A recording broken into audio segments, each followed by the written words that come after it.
Pansinin nyo guys, ito yung aking tanim na kalabasa dito. Yan, kalabasa yan. Yan, kalabasa. Ito yung bunga niya na nilaw siya. Hindi ko siya na-pollinate. Kaya nagkaganyan siya.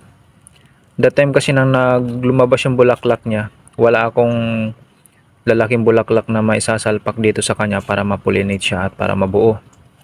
Kaya nanilaw siya. Pangalawa na yan. Ito yung una. Yan, ito. Tinanggal ko na yan. Sayang. Ito sayang. Pero kahit papaano meron tayong nabuo. Ayan, lumalaki na siya. Na-pollinate ko yan siya eh. Tapos yun, lumalaki na rin.